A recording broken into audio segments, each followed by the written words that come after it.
प्रदर्शन में हम लोगों को इतनी बुरी तरीके से घसीटा गया, मेरा कुर्ता फट गया, मेरे दोनों टांगों को पकड़ करके खींचा गया बकायदा। जैसे होता है ना कि किसी चीज को, बोरी को भरा जाता है, बोरी वगैरह को या किसी कूड़े को लादा जाता है, इस तरीके से हम लोगों को गाड़ियों में लादा गया।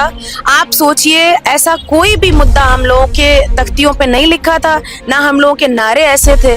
हम लोगों को सिर्फ जवाब चाहिए था कि आप क्यों स्कूल मर्ज कर रहे हैं। ये 10,728 स्कूल आप कैसे मर्ज कर सकते हैं। कि भी अगर आप माननीय मुख्यमंत्री जी का कोई भी कार्यक्रम, कोई भी जनसभा, कोई भी ऐसी मीटिंग में उनका वक्तव्य सुन लीजिए, ना तो उनके मुद्दे शिक्षा होते हैं, ना महिला सुरक्षा पे वो बात करते हैं, ना महंगाई पे बात करते हैं, ना शिक्षक भर्ती पे बात करते हैं, ना उन अभ्यर्थियों के बारे में बात करते हैं जिनके पेपर कैंसिल होते चले जा रहे हैं, वो तैयारी कर रहे हैं, ना कानून व्यवस्था को लेकर बात करते हैं। सिर्फ और सिर्फ नफरत फैलाने वाली बात, सिर्फ और सिर्फ हम लोग को एक दूसरे से तोड़ने की बात। जो पहले अंग्रेजों ने कभी जो काम किया, उसी एजेंडे पर ये लोग काम कर रहे हैं। और इनका सिर्फ और सिर्फ यही एजेंडा है कि किस तरीके से लोगों को गुमराह करो, और गुमराह करने के लिए ही ये एक प्लानिंग है कि किस तरीके से बच्चों को जो है वो अनपढ़ रखा जाए। जब बच्चा अनपढ़ होगा, जब कोई व्यक्ति पढ़ेगा नहीं, अंगूठा टेक होगा, तो उसको आप जो भी बता देंगे वो मानेगा।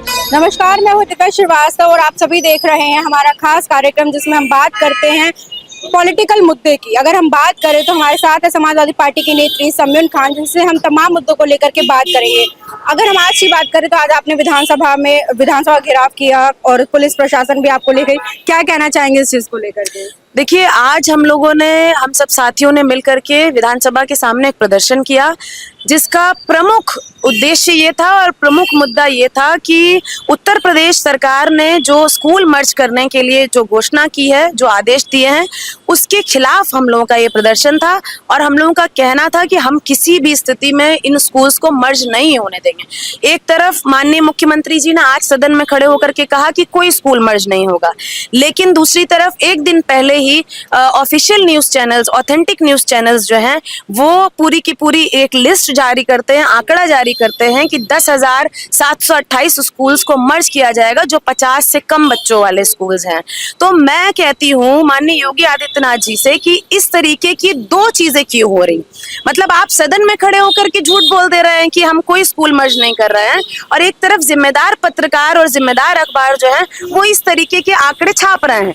तो आप या तो ये बताइए कि मैं झूठ बोल रहा हूँ, या फिर उन अखबारों को उनसे जो है स्पष्टीकरण लीजिए। और सबसे बड़ी चीज, अगर आप इस तरीके का कोई मर्ज कर रहे हैं तो भी हमें स्पष्टीकरण दीजिए, और अगर आपने अपना फैसला वापस ले लिया है तो भी हम सबके सामने आकर के, उत्तर प्रदेश की जनता के सामने ये स्पष्टीकरण कीजिए कि आखिर आपका स्टैंड क्या है।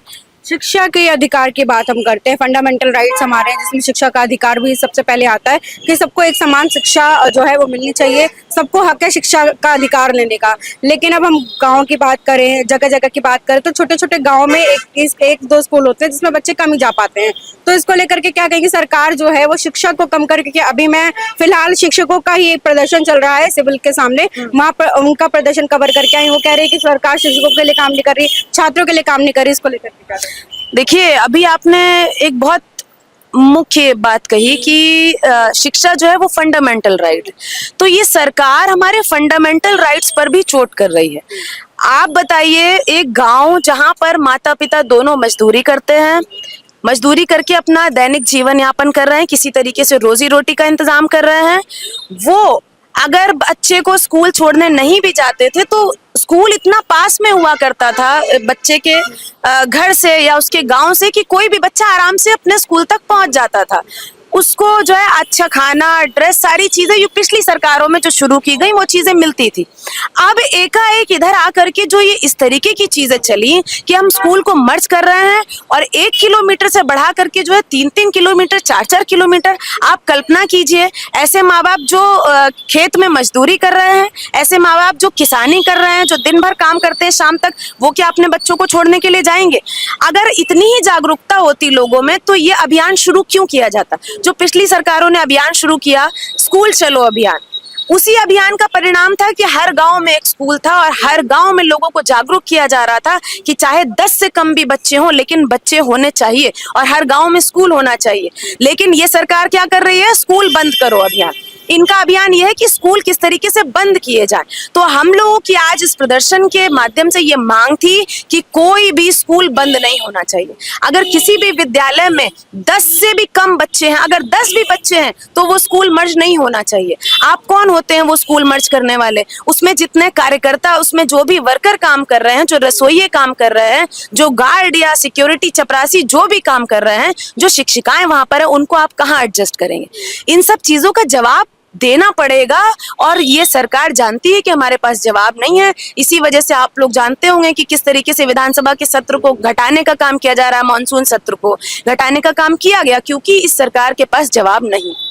मैम, जब हमें सवाल पूछने नहीं दिया जाता तो जवाब की उम्मीद भी क्या रखें। अच्छा, सवाल ये भी उठता है ना कि अभी पीडीए पाठशाला भी चलाई गई, लेकिन तमाम आरोप वहां पे भी लगे कि A for Akhilesh Yadav, B for Bhimrao Ambedkar, इस तरीके से सवाल उठे कि पीडीए पाठशाला में भी यही सब सिखाया जा रहा है, तो इसको लेकर के क्या कहेंगे? देखिए, मैं तो ये कहती हूँ कि किसी गांव में कोई ऐसा बच्चा जो स्कूल जा ही नहीं रहा है, स्कूल मर्ज बहुत से हो चुके हैं। इन 7 सालों में 30,000 से ज्यादा स्कूल्स बंद हो गए हैं, जिसकी कहीं कोई चर्चा नहीं है। तो उन स्कूल्स के छात्र जो स्कूल नहीं जा पा रहे हैं, स्कूल का मुंह नहीं देख रहे हैं, अगर उनको कोई समाजवादी पार्टी का नेता एक सुरक्षित वातावरण देके, एक स्वस्थ वातावरण में अगर एक पाठशाला चला रहा है और उसमें ABCD तो सिखा रहा है ना, अगर ए से अखिलेश और बी से बाबा साहब भीमराव अंबेडकर सिखा दिया तो इसमें कोई बहुत बड़ा अपराध नहीं हो गया। उसको बैठा करके एक शिक्षा का जो एक प्रारूप होता है पूरा, वो तो दे रहा है ना, एक वातावरण तो दे रहा है कि बच्चों आप इस टाइम पर आओ और आप पीडीए पाठशाला में जुड़ो और आप पढ़ो। बच्चों की एक आदत तो पड़ रही है ना, लेकिन इस बात का भी विरोध ये सरकार कर रही है। तो आप सोचिए कि शिक्षा का या पढ़ाने वालों का या पढ़ने वाले बच्चों का कौन विरोध करता है? स्पष्ट रूप से वही विरोध कर सकता है जो चाहता है कि उत्तर प्रदेश का भविष्य पूरी तरीके से अंधकार में हो और एक पूरी पलटन तैयार की जाए जो बिल्कुल अनपढ़ हो और अंगूठा टेप। एक सवाल ये भी उठता है, सरकार के पूरे कार्यकाल में अगर मैं, क्योंकि लगातार उन्नत शिक्षक भर्ती का मैंने कवरेज किया है, शिक्षकों की हम बात उठाते आए हैं, तो लगातार यही होता है कि शिक्षकों को पढ़ाने के लिए सरकार काम नहीं कर रही है। क्योंकि अगर हम बतौर बात करें, राम मंदिर का प्रचार प्रसार हो गया, महाकुंभ हो गया, इन सब पे ज्यादा काम किया जा रहा है, इसको लेकर के क्या कहेंगे? देखिए, बहुत ज्यादा दूर जाने की बात नहीं है। अभी भी अगर आप माननीय मुख्यमंत्री जी का कोई भी कार्यक्रम, कोई भी जनसभा, कोई भी ऐसी मीटिंग में उनका वक्तव्य सुन लीजिए, ना तो उनके मुद्दे शिक्षा होते हैं, ना महिला सुरक्षा पे वो बात करते हैं, ना महंगाई पे बात करते हैं, ना शिक्षक भर्ती पे बात करते हैं, ना उन अभ्यर्थियों के बारे में बात करते हैं जिनके पेपर कैंसिल होते चले जा रहे हैं, वो तैयारी कर रहे हैं, ना कानून व्यवस्था को लेकर बात करते हैं। सिर्फ और सिर्फ नफरत वाली, नफरत फैलाने वाली बात, सिर्फ और सिर्फ हम लोग को एक दूसरे से तोड़ने की बात, जो पहले अंग्रेजों ने कभी जो काम किया उसी एजेंडे पर ये लोग काम कर रहे हैं। और इनका सिर्फ और सिर्फ यही एजेंडा है कि किस तरीके से लोगों को गुमराह करो, और गुमराह करने के लिए ही ये एक प्लानिंग है कि किस तरीके से बच्चों को जो है वो अनपढ़ रखा जाए। जब बच्चा अनपढ़ होगा, जब कोई व्यक्ति पढ़ेगा नहीं, अंगूठा टेक होगा, तो उसको आप जो भी बता देंगे वो मानेगा, और अगर पढ़ लिख लेगा तो सरकार से सवाल पूछेगा, और सरकार को पसंद नहीं है कि मुझसे कोई सवाल पूछे। अच्छा, क्योंकि आपने विधानसभा का भी प्रदर्शन भी किया, आज ही किया, तो इस चीज को लेकर के क्या कहेंगे कि अगर सरकार अपना फैसला नहीं बदलती, वैसे सरकार ने बदल दी है, कह दिया है कि हम मर्जर का फैसला रोकते हैं, और चूंकि अगर हम बात करें तो बहुत लोगों ने इस पे प्रदर्शन किया, विपक्ष का भी बहुत बड़ा हाथ रहा इसको बंद कराने का, क्या कहना चाहेंगे? देखिए, आज हम लोगों ने बहुत जबरदस्त प्रदर्शन किया, और उस प्रदर्शन में हम लोगों को इतनी बुरी तरीके से घसीटा गया, मेरा कुर्ता फट गया, मेरे दोनों टांगों को पकड़ करके खींचा गया बकायदा। जैसे होता है ना कि किसी चीज को, बोरी को भरा जाता है, बोरी वगैरह को, या किसी कूड़े को लादा जाता है, इस तरीके से हम लोगों को गाड़ियों में लादा गया। आप सोचिए, ऐसा कोई भी मुद्दा हम लोगों के तख्तियों पे नहीं लिखा था, ना हम लोगों के नारे ऐसे थे। हम लोगों को सिर्फ जवाब चाहिए था कि आप क्यों स्कूल मर्ज कर रहे हैं, ये 10,728 स्कूल आप कैसे मर्ज कर सकते हैं।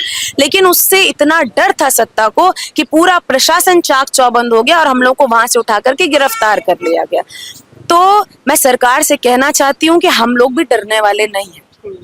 हम लोग किसी कीमत पर डरने वाले नहीं हैं। ऐसे आप हजारों पुलिस और बुला लेंगे तब भी हम लोग अपनी आवाज बुलंद करते रहेंगे।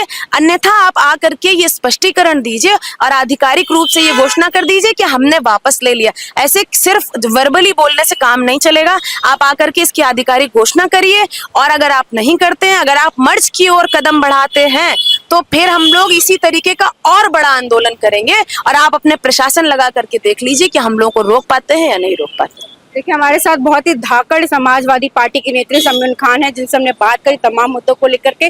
तमाम खबर जानकारी लाते रहेंगे, जुड़े रहे हमारे साथ। बहुत बहुत शुक्रिया। चैनल को लाइक से सब्सक्राइब अवश्य करें।